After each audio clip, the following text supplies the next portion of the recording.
एक आदमी और प्यासा कुत्ता। रहमत की कहानी कभी बहुत पुराना जमाना था, जब रेत के मैदानों में बस कुछ पेड़, कुछ कुएं और बहुत गर्म हवा चलती थी। उसी दौर में एक आदमी सफर पर निकला था। धूप इतनी तेज थी कि रेत पैर जला रही थी। वो आदमी थक चुका था। प्यास से उसकी जबान सूख गई थी और हर सांस जैसे आग बन चुकी थी। आसपास बस सुनसान रेत थी। कोई पेड़ नहीं, कोई पानी नहीं, कोई इंसान नहीं। वो चल रहा था बस उम्मीद पर कि कहीं पानी मिल जाएगा। आखिरकार दूर उसे एक कुआं दिखाई दिया। वो दौड़कर पहुंचा, नीचे उतरा और ठंडा पानी पी लिया। उसके चेहरे पर सुकून लौट आया। उसने सोचा, अल्हम्दुलिल्लाह, अगर ये कुआं ना होता तो शायद मैं जिंदा ना रहता। वो ऊपर आया और तभी उसने एक आवाज सुनी, कमजोर, हांफती हुई। उसने देखा एक कुत्ता जो जमीन पर लेटा था, रेत चाट रहा था।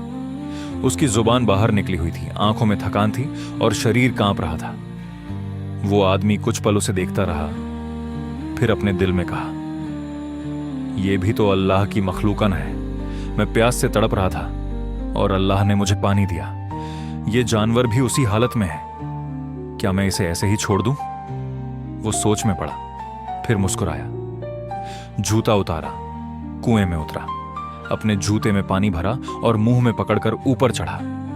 गर्म हवा उसके चेहरे को झुलसा रही थी, लेकिन उसके दिल में रहमत थी। ऊपर आकर उसने धीरे से कुत्ते के सामने जूता रखा। कुत्ते ने पानी पीना शुरू किया। हर घूंट के साथ उसकी जान लौटती जा रही थी। वो आदमी उसे देख रहा था और उसके दिल में अजीब सुकून था। न कोई इनाम, न कोई शोहरत, बस इंसानियत। कुछ देर बाद कुत्ता उठकर चला गया। वो आदमी भी अपने सफर पर निकल पड़ा। लेकिन जब पैगंबर मोहम्मद को यह बात बताई गई तो उन्होंने फरमाया, अल्लाह ने उस आदमी को शुक्रिया कहा और उसके सारे गुनाह माफ कर।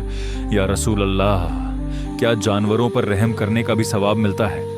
तो रसूलुल्लाह ने फरमाया, हर जिंदा चीज पर रहम करने में सवाब है। भाइयों और बहनों, यह कहानी सिर्फ एक कुत्ते और एक आदमी की नहीं है। यह कहानी रहमत, इंसानियत और दिल की नरमी की है। हम अक्सर सोचते हैं कि नेकी सिर्फ बड़ी बड़ी चीजों में होती है, नमाज, रोजा, ज़कात या हज। लेकिन इस्लाम हमें सिखाता है कि नेकी छोटी बातों में भी होती है।